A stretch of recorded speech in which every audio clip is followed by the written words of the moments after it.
passion? Eh bien, je pense que je vais devenir fan de la radio du cinéma. Nathalie, bonjour, soyez la bienvenue Bonjour. sur la radio du cinéma. Nathalie, en fait, vous pouvez un petit peu vous présenter, nous parler un peu du cinéma québécois. Donc oui, 3e long métrage en 20 ans. Et comme je dis à mes amis français, c'est parce que je suis flemmarde. Mais c'est-à-dire, j'aime lire, écrire, prendre mon temps. Le cinéma est ma passion. Comme je disais, avec mon amoureux et moi, on discute davantage à tous les jours. Quel film allons-nous regarder ce soir plutôt que le menu? Et pourtant, je suis une gourmande. Et donc, c'est ça. Je suis tombée dans la marmite cinéma à l'âge de 20 ans. C'est-à-dire, avant ça, j'aimais le cinéma, comme tous les gens, j'allais dire de ma génération. Dans les années 80, toutes les fins de semaine commençaient par au moins un film. Je dis ça parce que je suis frappée de voir comment la jeunesse va moins au cinéma chez nous. Et c'est ce que j'ai constaté aussi en France. Bref, je crois que j'ai eu la chance de vivre des très grandes émotions en salle. Et des fois, il y a le discours qui dit « Ah non, mais ça, c'est un film intimiste, donc on peut le voir à la maison. » Mais au contraire, parce que souvent, quand on voit le film à la maison, tout à coup, le chat saute sur nous, on arrête pour aller se refaire. Mais bref, le cinéma, Godard le disait, hein, l'image nous domine et on ne peut pas arrêter le défilement. Les larmes nous viennent aux yeux. J'ai eu la chance de vivre des très grandes émotions au cinéma et avant de commencer, je dirais, à être cinéphile, j'étais donc cinéphage, c'est-à-dire aller au cinéma au moins 2 fois par semaine. Mais à 20 ans, en moins de 6 mois, j'ai vu 3 films qui m'ont renversée. Le premier, c'était Le Casanova de Fellini. J'y allais avec toutes sortes d'idées préconçues. On m'y avait invité. Je pensais que j'allais voir comme une sorte de biopic un peu coquin sur Casanova. Et j'ai été dégoûtée par le film. C'est-à-dire, j'ai trouvé ça beau, baroque, absurde, mais j'y comprenais rien. Et j'étais traumatisée de voir Donald Sutherland, qui avait de l'air sinistre, filmé en contre-plongée. Vraiment, si on m'avait dit, dans près de 40 ans, tu m'as encore parlé de ce film, je disais, bon. Mais ça a été une claque, parce que j'ai réalisé que ça pouvait être autre chose aussi, le cinéma. Et très peu de temps après, je suis allée voir, mais sans savoir qu'est-ce que j'allais voir. Alors, je suis... Surprise totale. Mauvais sang de Léos Carax. J'ai 20 ans, je découvre en 2 heures Juliette Binoche, Denis Lavant. J'étais une fan de Corto Maltese, alors j'ai reconnu Hugo Pratt. Mais c'est aussi, pour la première fois de ma vie, c'est pas seulement un récit qui m'a touchée ou des personnages qui m'ont touchée, c'était le langage cinématographique. J'aurais pas été capable de le dire comme ça à cette époque-là, mais tout à coup, un choix de mix, c'est-à-dire, je revois encore Julie Delpy qui est sur la moto, qui tient Denis Lavant, et tout à coup, tout le son ambiant est enlevé, et ça m'a fait pleurer. Et c'est un poème, ce film. C'est ça, extraordinaire. Je me souviens de mon état. J'ai été secouée en sortant de là. J'étais seule aussi, c'est ça, ça a commencé. La cinéphilie est venue, justement, quand j'ai commencé à aller au cinéma, par curiosité, en prenant des risques. Ma vie cinématographique, il y avait les films qu'on allait voir avec les amis le vendredi, puis qu'on savait que ça allait plaire à tout le monde est texté. Film universel. Oui, ou ceux qui sont dans l'air du temps, puis qu'il faut avoir vu, parce qu'ils sont à la mode, etc. Et d'autres films. Je réponds longuement, hein? C'est bien, c'est bien. On n'aura que 3 questions. C'est la passion, c'est la passion. Et le dernier film, c'est un film québécois, parce que je connaissais très peu la filmographie nationale. J'ai connu le néo-réalisme italien, puis la nouvelle vague, mais sans être cinéphile, comme je disais, avant de connaître le cinéma québécois, ce qui est fou. Mais ce qui dit aussi comment, à cette époque-là, nos films étaient très peu diffusés, même chez nous. Et j'ai vu un film, Un zoo la nuit, de Jean-Claude Lauzon. Le film m'a bouleversée de toutes sortes de façons aussi. Mais surtout, après, quand j'ai commencé à lire sur le film, j'ai constaté, il déclarait qu'il avait étudié en cinéma à la même université où moi, je m'emmerdais comme un remords à étudier en administration Ben, pas par désespoir, je ne veux pas exagérer, mais par résignation. J'étais résignée. À 16 ans, j'ai cessé de me demander qu'est-ce que j'ai envie de faire dans la vie, parce que j'étais tétanisée par l'idée qu'il fallait la gagner, cette vie. Alors moi, j'ai fait les choses à l'envers. J'ai été résignée très jeune. J'ai fait mes études universitaires. Mais après ça, j'ai eu un sursaut parce qu'après avoir vu ces 3 films-là, c'est pour ça que je Prise dis... de conscience. La cinéphagie, c'est-à-dire j'étais une consommatrice, mais ensuite la cinéphilie s'est installée parce que j'ai commencé à lire, à faire des liens, à aller voir... À vous documenter. Et puis dans le plaisir, mais Oui. de dire, OK, Scorsese, ce film-là est extraordinaire, bon, ben je vais tous les voir. Et à l'époque, ben, notre bibliothèque, c'est ça, les clubs vidéo. Et près de chez moi, on en avait un extraordinaire. D'accord. Et c'est comme ça que je suis tombée dans la passion cinéma et j'ai plus jamais fait autre chose. Alors, on va revenir à ce film. Donc, Clara et Sarah donc, sont 2 sœurs. Elles vivent à la campagne, en fait, avec leurs parents, dans une communauté religieuse chrétienne. Et puis, à un moment donné, Sarah, donc la grande des 2 sœurs, va s'échapper, va quitter cette communauté pour s'ouvrir au monde, hein, très, très clairement. Et sa jeune sœur, qui, comme on l'a dit précédemment, est vraiment son double. Elles partagent tout, elles ont les mêmes émotions. Elle va essayer d'aller à sa rencontre, d'aller la chercher pour essayer de la remettre un peu dans le droit chemin, si on peut considérer ces choses-là de cette manière-là. Et elle va atterrir chez sa tante, donc la sœur de sa mère, qui est l'antithèse de leurs propres parents, qui vit donc à Montréal et qui pour le coup est une alcoolique. Je pense qu'on, sans spoiler le film, on s'en rend compte assez rapidement. Oui. On a quasiment les odeurs qui rentrent dans la salle, tellement il y a des bouteilles d'alcool partout. Mais pour le coup, elle a quand même une façon, on va dire, au départ, il y a un peu de retenue et d'étonnement de la part de cette tante. Et donc, Louise, qui est donc dans le film la sœur de la maman de Clara et Sarah, je vous avoue qu'en off, je vous ai même posé la question de savoir si vous aviez vous-même vécu une expérience dans une communauté sectaire ou un mouvement sectaire, parce que c'est tellement étayé, le propos est tellement fouillé, détaillé, que du coup on pourrait croire que vous avez vécu de l'intérieur une expérience dans cet environnement. Non, comme je vous ai dit, mais aussi pour moi, c'est important qu'on comprenne très rapidement les règles qui régissent cette communauté, puisque, comme vous disiez plus tôt, on la quitte assez rapidement. Le film est davantage un récit d'émancipation. Et quand la jeune sœur, la jeune Clara part... et donc, j'ai emprunté des codes qu'on connaît tous, ceux qui sont de tradition chrétienne. Et donc, la séparation des sexes, donc les femmes, leur hiérarchie, on la comprend très rapidement parce qu'elles sont toujours en arrière des hommes et habillées de la tête aux pieds. Plutôt de couleur noire. De couleur noire, voilà. On sent une sévérité, l'humilité qui est... Alors, c'est ça, c'était important pour moi qu'on comprenne très rapidement les codes de vie de ce groupe. Je ne voulais pas... pointer du doigt une communauté. Alors, j'ai inventé, supposons plutôt que d'avoir les mains jointes, comme les chrétiens de mon enfance. Là, tout à coup, c'est les mains ouvertes, ça fait un peu New Age, mais ils évoquent quand même Dieu sauveur, etc. Alors, j'ai pigé, je ne dirais pas à tous les râteliers. Dans mon esprit, ça rejoint quand même une communauté protestante, baptiste, mais je précise, bon, oui, c'est une dérive sectaire. Et donc, pour moi, c'est un point de départ pour qu'on comprenne très rapidement l'interdiction aussi de questionner le dogme. Et aussi, la jeune fille, oui, vous disiez, c'était très beau, un seul corps, 2 têtes, mais le corps de l'aînée est secoué, elle est davantage... Bien sûr. On la sent davantage révoltée. Elle veut se révéler en tant que femme, très clairement. Oui, en fait, tandis que la petite est davantage... Qui est un peu plus jeune. Elle est plus jeune. Voilà. Elle a 16 ans. Elle est davantage dévote. Davantage... parce qu'elle est parfaitement heureuse. Elle vit des transgressions, comme on peut voir. C'est une adolescente, mais elle n'a jamais été seule. pour prolonger l'histoire, donc, en fait, elle part à Montréal. Il y a une très jolie carte postale sur la ville de Montréal. On découvre cette ville de manière différente à travers ses parcs, l'architecture, etc.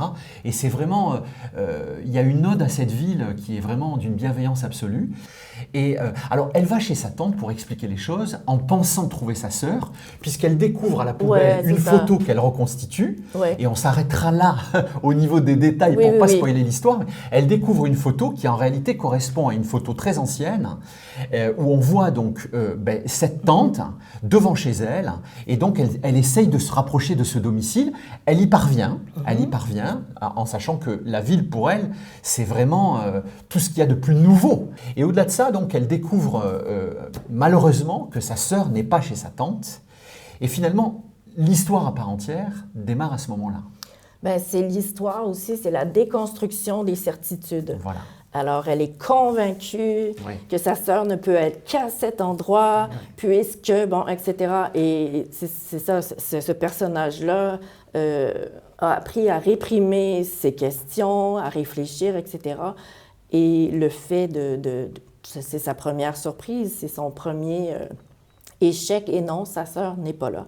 Et ensuite, c'est la ville, pour elle, elle est inconnue, mais c'est le lieu de tous les interdits. C'est la ville et la vie en général qui lui est inconnue. C'est le lieu des égarés, ceux qui vont tous périr. C'est-à-dire, elle a des jugements très arrêtés, comme tous les gens qui croient détenir la vérité. Comment on s'intéresse à une histoire comme celle-là? Parce que finalement, le mot que vous venez d'utiliser, la déconstruction, s'invite très fortement dans ce film. Et comment on déroule la pelote d'une telle histoire? Qu'est-ce qui germe en vous qui va faire que cette histoire va exister? C'est la première fois que j'ai pas initié, que j'ai pas généré un de mes films. Et donc, Marika, le prétexte de l'histoire, ça lui est arrivé dans sa famille. C'est-à-dire qu'un cousin qui avait disparu est arrivé, pas disparu, mais qui avait quitté le monde séculier 20 ans auparavant. 20 ans plus tard, donc, une jeune fille est arrivée et est allée cogner chez quelqu'un de la famille en disant « Je suis X, fille d'Y, j'ai quitté mon groupe, je connais personne et mes parents ne me reconnaissent plus, etc. » Marika a été touchée par ça et a commencé à l'écrire pendant quelques années. Et ensuite, elle m'a approchée. Et au bout d'1 an, elle m'a cédé l'histoire. C'est-à-dire, à ce moment-là, la sœur n'existait pas. Le poids de la tradition religieuse était quand même moins présente. Et donc, ce que je veux dire, c'est que le sujet, ça ne fait pas un film. Souvent, quand je rencontre des jeunes scénaristes en mentorat ou en atelier, ils sont souvent à la recherche de l'idée choc, l'idée là, incontournable, l'idée qui va donc faire un beau film. Et je dis, ben oui, mais l'idée, elle est excellente. Si ça rejoint chez toi des questionnements, des zones, des blessures ou des obsessions, des désirs qui vont faire en sorte que tu vas toi-même devenir obsédé et puis tu es prêt à écrire et que ça te nourrit, si ça te nourrit, etc. La bonne histoire en soi, ça n'existe pas. Et je leur dis des fois, je sais pas, la graine et le mulet d'Abdelatif Kechiche, on pourrait le réduire, l'enjeu, est-ce qu'il va y avoir assez de semoule pour faire le couscous? On dit, bon, je sais, c'est très réducteur. Quand on se perfuse, entre guillemets, une histoire, en fait, il faut qu'elle vous habite de manière très forte. Exactement. Et donc, je n'ai jamais été dans une secte, mais c'est pour ça que j'ai intégré la sœur au récit. C'est Lamartine qui disait « Un seul être vous manque et tout est dépeuplé ». Bien ça, on connaît tous ça. Bien sûr. Et ça a été ça ma porte d'entrée dans ce projet-là, parce que comme scénariste, je me disais, ça prend quand même un élément déclencheur pour que la jeune fille quitte. Alors l'idée de la sœur, etc., bon, c'est assez classique comme structure. Mais moi, ça a été ma porte d'entrée. Comme je dis souvent, mes récits ne sont pas autobiographiques, mais les préoccupations, les sentiments, les obsessions, les idées le sont. Vous avez un certain talent pour faire des révélations, puisque lors de votre précédent film, votre deuxième film, Catimini, vous avez en fait révélé Émilie Brière. Et à cette occasion donc, de ce troisième film, vous nous faites découvrir Lou Thompson, qui incarne donc le rôle de Clara, qui est une très jolie rousse, une jeune fille rousse. Je pense qu'on reparlera assez régulièrement de cette jeune femme parce qu'elle est vraiment très très talentueuse. Sa sœur, sa grande sœur, donc s'appelle dans la vraie vie Philomène Bilodeau. Et donc Louise, la tante, qui occupe un rôle important aussi, s'appelle en réalité Edith Cocheren. Et je voulais aussi parler de quelque chose de très important, c'est la musique. La musique dans le film, je la considère comme un escalier. Absolument. Et chaque marche qu'on franchit, quelque part, c'est une émancipation à la vie de la part de Clara. Elle découvre, au fil de ses sonorités, une étape différente dans sa propre vie, au sein de cette nouvelle vie qui est la ville de Montréal et la ville en général. C'est tout ça. Écrire un scénario, c'est une promesse. Hein? C'est une promesse qu'on se fait à soi, mais qu'on fait aux investisseurs aussi. Alors donc, en écrivant, la jeune fille est assise dans l'autobus et regarde par la fenêtre, puis on voit jamais qu'est-ce qu'elle voit par la fenêtre, mais on leur promet que ce sera fascinant, que ce sera émouvant, que ce sera pas un visage opaque qui regarde par la fenêtre. Mais moi-même, j'ai un doute quand j'écris ça, parce que je dis ça, c'est dans le meilleur des mondes. Oui, vous avez des convictions, mais non, après, mais j'ai beaucoup d'espoir. Oui. Et prête à chercher cette jeune fille jusqu'à ce que je la trouve. Mais on a tous le fantasme, je sais pas, Maurice Pialat qui rencontre Sandrine Bonnaire. Tu dis, si ça pouvait m'arriver. Et c'était le deuxième jour du tournage, quand on a fait la fameuse scène dans l'autobus. Et les gens autour de moi, première assistante à la réalisation qui s'occupe de l'horaire, dit « Ah bon, on va y consacrer 2 heures, mais quand même... » Tu sais, parce qu'on a souvent on va voir un plan d'un personnage dans un autobus, ça sert à faire avancer l'histoire. Le personnage est parti du point A au point B. Tandis que moi, ce qui m'intéressait dans ce film, c'est aussi que ça soit extrêmement sensoriel, que nous-mêmes, on soit émus parce que ce que la jeune fille vit. Je passe du coq à l'âne. Combien de personnes m'ont dit hey, tout à coup, j'ai envie d'aller faire une balade en vélo parce que ce qui est beau, c'est j'ai pris le format de l'image 2:39 qui est traditionnellement le format d'image des westerns, mais en me disant ça va être le visage de cette jeune fille. J'ai tourné le film aussi en pleine pandémie. On était masqués sur le tournage. Masqué dans la vie de tous les jours et j'ai réalisé j'avais un appétit pour le visage parce que c'est ça. Ça a décuplé votre intérêt pour tout ça. Oui, et puis si vous avez la possibilité de voir le film quand vous allez découvrir Lou Thompson, ça fait là, 1 an que je me promène avec le film. Je suis allée en Californie, je suis allée un peu partout et tout le monde est bouleversé. Sous le charme, évidemment, oui. Bien sûr. Parce qu'elle a une expressivité, une intelligence. Une présence. Une présence, puis on comprend. Beaucoup de personnes me disent, mais c'est fou parce qu'elle traverse, disons, en 20 secondes, 3 émotions qui des fois sont contradictoires, puis on la suit complètement. Alors c'est ça. Alors racontez-nous ce fameux casting, parce que l'air de rien, trouver la perle rare, quand vous savez, entre guillemets, quand vous avez idéalisé un peu ce personnage dans votre tête, bien sûr. La difficulté, c'est que la barre est haute, et donc c'est un peu compliqué. Racontez-nous, c'est vraiment intéressant de nous faire partager ça. Aussi, j'avais aucun a priori physique, juste trouver la jeune fille à la fois imaginative, créative, parce que c'est un rôle de composition. Clara, c'est pas une adolescente typique. Donc, quelqu'un d'imaginatif, de sensible, d'incandescent, que la caméra aime, et aussi qui est là pour les bonnes raisons. Parce que des jeunes, filles ou garçons, qui sont inscrits dans des agences de comédiens, il y en a à profusion au Québec. C'est pour ça que j'en ai rencontré au moins 200. Mais quelles sont les motivations quand on a 14, 15 ans? Est-ce que c'est parce qu'on veut travailler un texte ou alors c'est souvent superficiel. Ils veulent être connus, être comédiens, c'est ça, ils n'ont aucune idée de ce que c'est du travail. En audition, j'étais à la recherche, ben c'est ça, de la perle rare, mais c'était pas évident. Oui, parce qu'en fait, vous attendiez finalement une adolescente, mais qui fasse preuve d'une maturité supérieure à son âge, quelque part. Oui, puis qui a un désir pour ce travail, oui, et non pas juste le désir de la finalité, puis on va être sur les tapis rouges, puis ça va être bien. Pour raconter à ses amis. Oui, quoi. mais c'est bien ça, je peux comprendre que c'est un moteur aussi. Et puis des fois, il y en a qui ont des très bonnes intentions, mais c'est intimidant aussi d'être devant une caméra. Il faut avoir un plaisir aussi d'incarner un personnage. Et donc, je ne vais pas tout vous raconter parce que ça peut être très long, mais c'est comme un film hollywoodien. C'est-à-dire que, puisqu'on était en pandémie, je rencontrais les candidates en rencontre virtuelle Zoom, et ça a duré pendant 3 mois, à peu près 2 mois et demi. J'en rencontrais 20 par fin de semaine, parce que je ne vais pas faire rater les classes pour une audition. Pour le tournage, c'est autre chose, mais pour une audition, ça n'a pas de sens.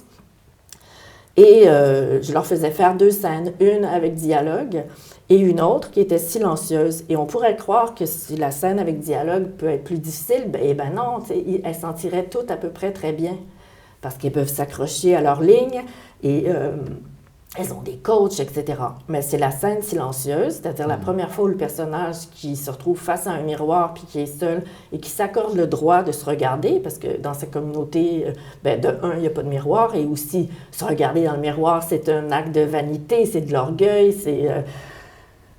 Et donc, pour la première fois où elle est face à un miroir, puis elle lui fait dos, puis elle résiste un peu, puis on sent dans sa tête qu'elle doit commencer à négocier avec elle-même, puis en disant « oui, c'est un péché, mais rendu là, j'en ai quelques-uns, Dieu me pardonnera ou pas ». Bref, elle finit par se regarder et se voir à peu près pour la première fois et s'observer, non pas comme une jeune fille qui va dire « ah, mais je suis jolie », etc., c'est dire « ok, ça c'est moi ». Et alors, c'était la scène d'audition. Et c'était pas facile. Plusieurs aussi étaient très timides et s'en débarrassaient en 12 secondes. Moi, mon travail, les auditions sont assez longues quand même pour que...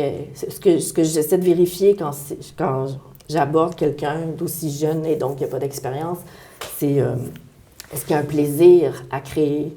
Est-ce qu'il peut avoir... parce que je comprends, est-ce qu'on va arriver à surmonter la timidité au bout de 20 minutes? Est-ce que je vois une petite progression, une ouverture? Est-ce que je vois du plaisir? Et donc, à chaque fin de semaine, j'en rencontrais 20 et je me disais « oh, ça va être difficile ». Et donc, au bout de 2 mois et demi, la dernière journée qui était prévue, et non pas parce que là, je me disais, bon, ben ça suffit, basta, je suis tannée, je suis fatiguée. Non, c'est parce que j'avais vu tout le monde. À 11h30, Lou Thompson est arrivée. Bon, belle, ce teint diaphane, etc., mais c'était pas ça, a priori. C'était le talent, c'était la présence, c'était le désir aussi, et... Le rayonnement, ce rayonnement. De prendre le temps. Alors, elle a fait cette scène-là, parce que j'en étais rendue à me dire, mais oui, mais quel cliché aussi. On a tous vu ça, là, le personnage dans le film qui tout à coup se regarde, son moment d'introspection, il se regarde dans le miroir. Fait que je disais, bon, c'est banal, c'est tout, puis c'est pour ça que ça ne fonctionne pas. J'avais présélectionné 14 jeunes filles où je voyais un potentiel, mais je n'avais pas eu encore de grand coup de cœur. Et quand Lou est arrivée, là, tout à coup, j'ai vu le personnage pour la première fois et j'avais pas grand-chose à faire. Ensuite, on a joué ensemble, on a pu explorer des choses. Et là, je voyais que donc, c'était pas cristallisé aussi. Elle avait préparé quelque chose, mais elle avait l'ouverture, je pouvais proposer autre chose, elle se l'appropriait, elle réinventait. Tout de suite, je savais... L'océan s'est ouvert en deux. Oui. Là, tout à coup, après, parce que c'est un film sur le doute, l'éloge du doute. Le doute, c'est très inconfortable. Hein? On préfère choisir A ou B, peu importe. Mais c'est bien, le doute aussi, c'est fertile. Oui. Mais ça suscite l'angoisse. Mais en rencontrant Lou Thompson, là, tout à coup, mes doutes à ce propos-là se sont complètement estompés. Et je me suis dit, ben oui, ce film pourrait exister. Ça a allumé une lumière, clairement, en vous, quoi. Ah, ben là, je savais que j'allais vous saviez, financer, voilà. Parce que j'allais être capable de défendre à des gens. Non, mais attendez, ça va être Lou Thompson. Alors, tout à coup, de la voir à vélo, oui, le cadre de l'image, oui, la ville de Montréal, puis oui, c'est beau, c'est drôle, etc. Mais ce qui va être formidable, c'est de voir, on va participer à l'émancipation, on voit l'éveil de quelqu'un, puis c'est pas démonstratif ou surjoué, ou etc. Ça fait, il y a un homme, ça arrive souvent, les gens me disent, mais j'ai pleuré quand elle se regarde dans le miroir. c'est beau, ça, quand Bien même. sûr, bien sûr. C'est beau. Bien sûr. C'est une scène effectivement très émouvante. Alors on arrive au terme de cette émission justement, et il y a une petite tradition à la radio du cinéma. Je vais vous demander en fait votre film préféré, votre musique de film préférée et votre réplique de film préféré. Un film préféré, ça n'existe pas parce que j'en ai un foisonnement. Bien sûr. Et ça dépend de la journée, l'envie, La film lumière, doudou, le contexte, les gens avec qui on est. Envie de rire, envie de pleurer, Tout etc. à fait. Mais j'ai évoqué le western tantôt, et je vais dire comme Le Bon, la Brute et le Truand, mais tout l'univers de Sergio Leone. Et moi, j'ai toujours été émerveillée par le fait, c'est-à-dire la première fois que j'ai vu Le Bon, la Brute et le Truand, et tout Sergio Leone, j'étais enfant. Mais j'ai eu un plaisir, une jubilation, etc. Ensuite, j'ai compris aussi qu'un Italien s'approprie un genre fondateur, les mythes fondateurs des États-Unis, et qu'il les détourne comme ça. Et fait que c'est ça, j'ai comme une grande admiration. Quelqu'un me posera la question cet après-midi, je répondrai autre chose. Mais là, je dirais tout l'œuvre de Sergio Leone. Bon. En termes de musique? La musique d'Hiroshima, mon amour.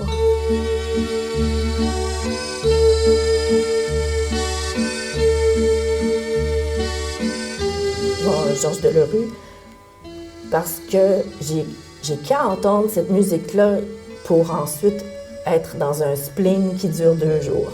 C'est-à-dire, ça me replonge dans le film.